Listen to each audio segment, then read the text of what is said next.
창세기 9장 창세기 9장 8절부터 19절 말씀.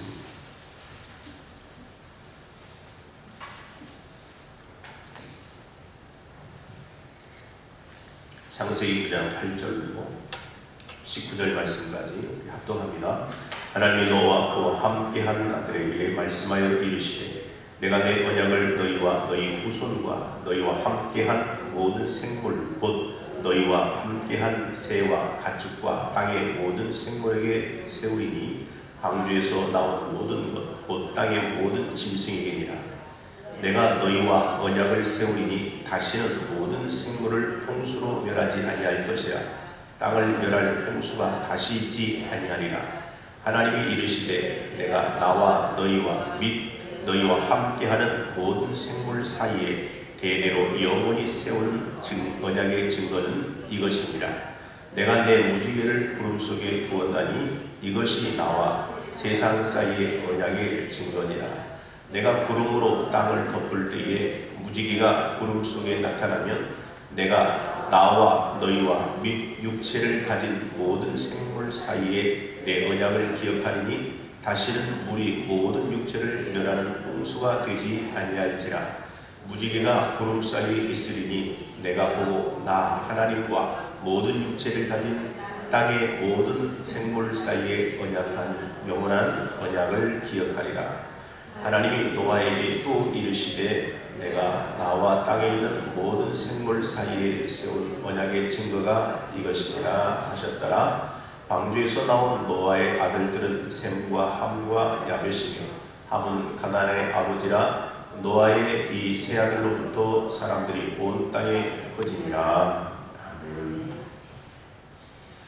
오늘 무지개 언약이라는 말씀으로 오늘 나누는 수많은 사람들이 문제를 만날 때에 거기 문제로 인해서 두려워하고 그 문제로 두려워하고 공포를 느끼게 되는 겁니다. 특히나 어떤 큰 재난을 만났을 때, 일본 같은 쓰나미 같은 그런 큰 재난을 만났을 때에 그 주변에 있는 사람, 부사일생으로 살았던 사람들은 그 물만 보면 아마 공포에 시달릴 것입니다. 오늘도 마찬가지예요. 노아의 그 가족들도 마찬가지일 것입니다.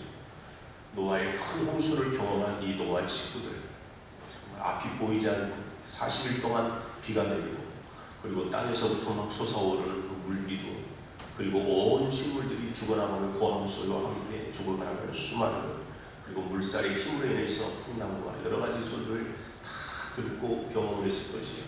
그래서 이게 노아의 방주 앞에 나왔을 때 얼마나 두렵고 떨렸겠습니까? 혹시라도 또 물로 또 이 세상의 멸함을 어떻게 하신가.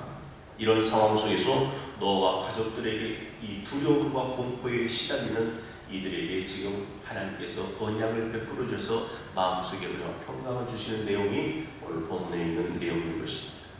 두려움과 공포 그리고 불안에서 해방시켜주고자 하는 하나님의 언약을 세우셨다. 이게 바로 무지개의 언약인 것입니다.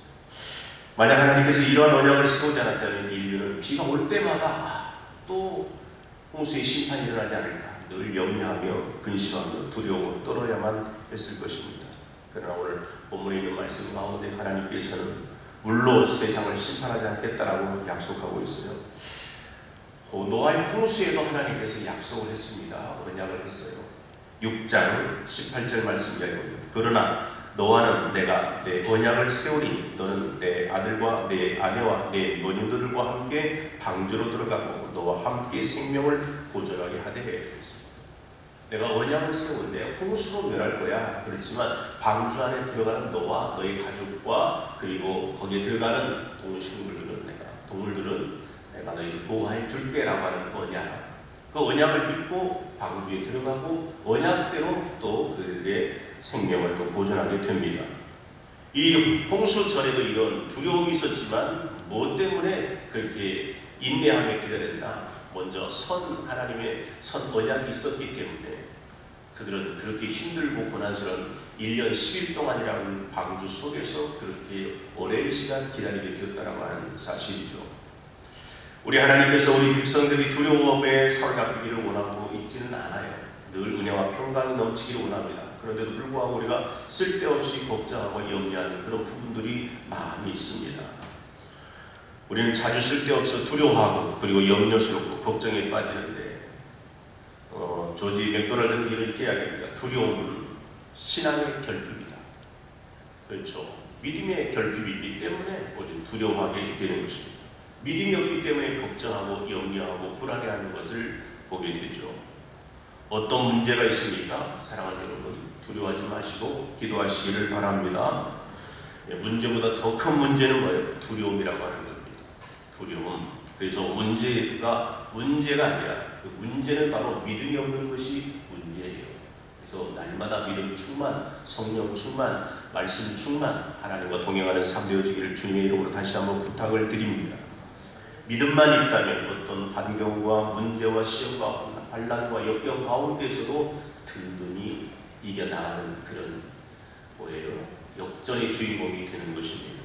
오늘 노아의 광주에서 나왔을 때 하나님께서 그에게 지금 복을 주면서 그에게 언약을 베풀고 있어요. 말씀대로 살게 되면 어제 말씀 시간에 말씀대로 살게 되면 생명의 귀중을 여길 때에 말씀대로 삶으로 축복을 받게 된다라고 하는 거죠. 그래서 어제 말씀드린 생육하고 번성하고 땅에 충만하고 다른 생명을 귀히 여길 때에 말씀으로 인해서 다른 생명을 귀히 여기고 그리고 또한 다른 사람들의 생명을 귀히 여기고 사랑하는 마음으로 은혜와 자비로 섬기게 되면 하나님께서 반드시 축복을 해주신다고 말씀을 드렸습니다. 그러면 우리가 이 말씀을 붙잡고 순종해야 되는 것입니다. 순종이 안 되면 뭐라고요? 복종까지 해야 되는 것이에요. 그래서 내 몸을 쳐서 복종케 하는 것입니다. 어제 저는 밤새도록 하나님의 은혜에 아주 너무너무 하나님의 은혜를 받았습니다. 밤새 배가 뒤틀어지고 장한수 문자 가지고 정교사님한테 전화를 하는데 이 전화가 못 통해요. 이상하게. 하나님 그래서 가서 재단을 지키려나 보다. 알겠습니다. 하나님 하고서 내려놓고 여기 왔는데 쳐서 복종케 하는 거죠. 순종이 안 되면 쳐서 복종하는, 내 몸을 쳐서 복종하는. 어떻게 십자가를 지겠습니까? 우리는 순종 잘 안 돼요. 그 때문에 쳐서 복종시키는 거죠.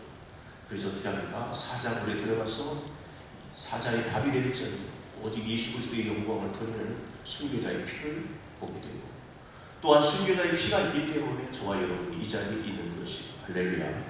그러므로 순종이 안 되면 몸을 쳐서 복종하면서 달려나가는 저와 여러분에게 있기를 주님의 이름으로 부탁을 드립니다. 그러면 좋은 일이 일어나게 될 줄을 믿어요. 이 언약의 말씀, 오늘 말씀은 언약의 말씀이라고 했습니다. 이것은 무조건적이고 하나님이 일방적으로 베푸는 것이에요. 쌍방에 협약을 해가지고 야, 너 이거 하면 내가 이 언약 줄게, 내가 복 줄게, 여기 아니에요. 오늘 본문에 있는 말씀은 일방적으로 지금 지켜야 할 것도 없고 순종하는 것도 없어요. 너는 반드시 순종해야 돼. 이건 바로 내 언약이야. 다시는 모든 생물로 홍수로 멸하지 않을 것이다. 땅을 멸할 홍수가 다시 있지 아니하리라 그랬습니다. 오늘 말씀을 듣는 순간, 이 언약의 말씀을 듣는 순간 노아의 마음은 어땠을까요? 눈부시 한번 녹아졌을 것입니다. 방주 안에 들어가기 전에도 하나님의 음성이 들렸고 언약의 말씀대로 실천하였더니 이게 구원받았어요.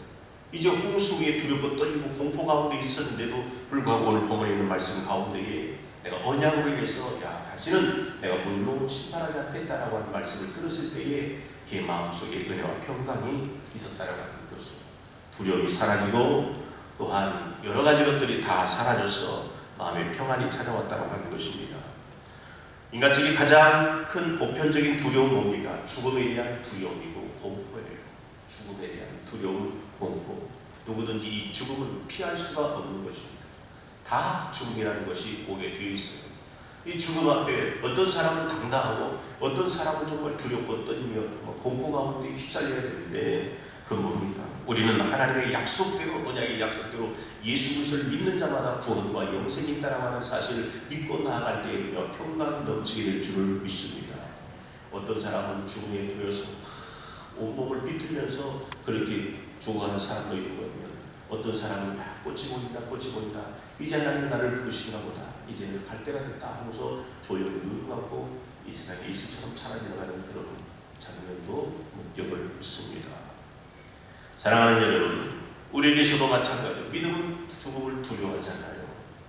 그 때문에 걱정하지도 않고 염려하지 않고 또한 공포에 휩쓸려서 또한 불안해하지도 않습니다. 왜냐하면 하나님의 약속이 있기 때문인 줄 믿습니다. 하나님의 약속은 뭐냐? 하나님께서 약속을 우리에게 주었는데 그 약속, 옛날 약속을 우리는 구약이라고 하고 새로운 약속을 우리는 신약이라고 하는 거예요. 그래서 성령을 하나님께서 약속해 주었다. 우리에게 약속해 주었다. 하나님의 이 약속을 믿고 그리고 또한 순종해 나가는 사람들에게는 반드시 응답의 역사가 나타나고 또한 두려움이 사라지게 될 줄을 믿어요. 믿음의 조상 아브라함은 어떤 사람이었습니까? 그 믿음을 가지고 친척 아비 집을 떠나고 본토를 떠나는 그런 은혜를 보게 되고 그 뒤에 나타난 모세는 어떤 사람입니까? 정말로 말에도 씨도 안 먹히는 그런 바보 앞에 가가지고 우리 백성 내놔라. 우리 백성이 떠나서 하나님을 정말 섬기고 제사하기 원한다. 우리 백성들을 보내달라고 당당히 믿음을 가지고 나갔던 이 모세. 여호수아는 어떻습니까? 강하고 담대하라. 믿음 앞에 다가가며 또한 여리고를 정벌하며 나아가는 정벌꾼이 되었다라고 하는 사실을 오늘 성경을 통해서 보게 되어집니다. 그러므로 성경은 하나님의 약속을 믿고 살았던 사람들의 승리하는 장면들을 기록해 놓은 것이에요. 그러니까 너희들도 그런 믿음으로 승리하라라고 하는 것입니다. 신약에 대한 말씀, 주 예수를 믿으라 그러면 너와 내 집이 구원을 얻을 것이라 말씀하고요. 그리고 그것을 믿으면 영생이 있고 천국을 소유할 것이다라고 지금 말씀하고 있는 것이죠. 그러므로 우리는 그 언약의 말씀을 믿고 달려나가는 저와 여러분들 되기를 주님의 이름으로 부탁을 드립니다.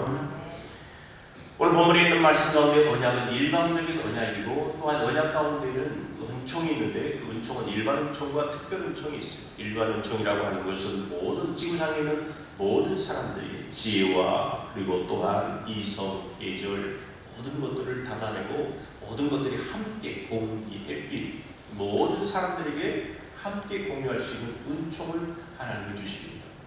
그러나 특별 은총은 달라요. 특별 은총은 특별히 선택받은 사람, 구속받은 하나님의 영적인 이스라엘 백성들, 저와 여러분에게 예수를 통하여 죄사함을 받고 구원함을 받는 사람들, 그들에게만 주는 특별 은총이 있는 거죠. 그래서 오늘 본문에 있는 9절과 10절에 있는 말씀은 일반 은총이 모두가 다 지면에 내가 귀로 인해서 심판하지 않겠다라고 하는 것입니다. 그런데 이 일반 은총을 가지고 살아가기는 너무나 부족하죠. 그렇기 때문에 여러분 특별의 은총, 구속의 은혜와 사죄의 은총을 받아야 되는 것입니다. 특별 은총을 믿는 자들에게는 일반 은총을 믿든 안 믿든 간에 하나님의 은혜 가운데에 영접하는 자, 그 이름을 믿는 자들에게는 하나님의 자녀가 되는 권세를 얻게 될 줄을 믿습니다. 여러분, 하나님께서는 말로만 언약이 아니라 그걸 증거로 나타냈어요. 말로만 해도 안 되고 증거로, 그 증거는 여러분이 잘 아는 말씀대로 13절 말씀 시작. 내가 내 무지개를 구름 속에 두었다니 이것이 나와 세상 사이의 언약의 증거니라. 그래서 무지개를 딱 볼 때마다 하나님은 나에게 이런 말씀을 하셨지. 그리고 또한 노아와 그 자손들에게까지 이것이 이어져서 지금도 무지개가 뜬 것은 하나님이 물로 심판하지 않겠다라고 하는 언약의 징표지라고 하는 거죠. 그러나 여러분, 이 언약의 징표만 가지고 하나님의 사랑을 깨닫지는 못합니다. 우리가 결혼 반지를 낀다고 해서 부부 사이를 나타내는 게 아니고 정말로 그 삶을 나누고 함께 공유하고 정말 살을 맞대고 삶으로 서로를 아는 그 사랑과 그리고 거기에 나는 이 모든 거기에 함축되어지는 것입니다. 여러분, 언약의 징표만 보고 그냥 하나님 그렇구나라고 겉모습만 보면 안 되는 거죠. 거기 진리를 알아야 되는 것입니다. 자, 14절로 15절 말씀 시작. 내가 너와 너희 및 육체를 가진 모든 생물 사이에 내 언약을 기억하리니 다시는 물이 모든 육체를 멸하는 홍수가 되지 아니할지라. 무지개가 구름 사이에 있으리니 14절부터 죄송합니다. 시작. 내가 구름으로 땅을 덮을 때에 무지개가 구름 속에 나타나면 내가 나와 너희와 및 육체를 가진 모든 생물 사이에 내 언약을 기억하리니 다시는 물이 모든 육체를 멸하는 육체 홍수가 되지 아니할지라. 그러므로 다시는 내가 이 물로 심판하지 않겠다. 그 진리를 발견해야 됩니다. 우리가 세례식을 베풀고 이는 내 살이요 내 피라 그러면서 마시라. 이거 뭡니까? 그것만 가지고 되는 게 아니고 거기 아래에 있는 진정한 예수 그리스도의 피의 구속의 사건을 우리가 마음속으로 믿고 달려나가는 것이 바로 세례요 성찬식의 의미라고 하는 것입니다. 우리에게도 마찬가지예요. 이 약속만 있는 게 아니고 그 약속을 전적으로 받아들여서 하나님 말씀을 붙들고 살아가는 저와 여러분의 길 주님의 이름으로 부탁을 드립니다. 철저히 누리시며 일반인총 가운데 있는 것들을 철저히 다 누려야 되는 것이 자연 만물. 이제 봄이 되면 꽃이 피고 여름 되면 푸른 그런 나무 숲 이런 것들 일반인총을 우리에게 주었습니다. 또한 우슬도 우리에게 주었다라고 하는 겁니다. 이 모든 것들이 우리가 풍성히 누리면서 그거 가지고는 안 되지만 또한 특별한 총 가운데 우리가 하나님의 구속의 은혜를 받고 더욱더 이 세상의 축복의 사람으로 살아가는 저와 여러분들이 주님의 이름으로 부탁을 드립니다. 누릴 수 있는 것 최대한 누리고 하나님의 특별한 총 가운데 거함으로 예수를 믿음으로 말미암아 삶의 영광이 되어지며 기쁨이 되어지는 진짜 그리스도인이 되어지기를 주님의 이름으로 부탁을 드립니다. 하나님 아버지, 증거 표시보다는 내용이 더 분명하다는 것을 기억할 수 있는 믿음의 성도들 되게 하옵소서. 표면적인 그리스도인이 아니고 겉으로 드러나는 그리스도인이 아니고 진짜 속에 나타나는 하나님의 사랑으로 충만하고 믿음이 충만한 그런 믿음의 성도들이 되어지기를 소원하오니 하나님 언약의 말씀을 붙들고 두려워하거나 공포 가운데에 불안해하거나 또한 염려 가운데 나가지 않도록 도와주시고 모든 염려를 다 주께 맡기며 믿음으로 승리하며 하나님이 하셨습니다. 이 모든 것이 하나님의 은혜입니다. 그것으로 끝나는 믿음의 은혜가 온 성도들에게 임하게 하여 주옵소서. 예수님의 이름으로 기도하옵나이다.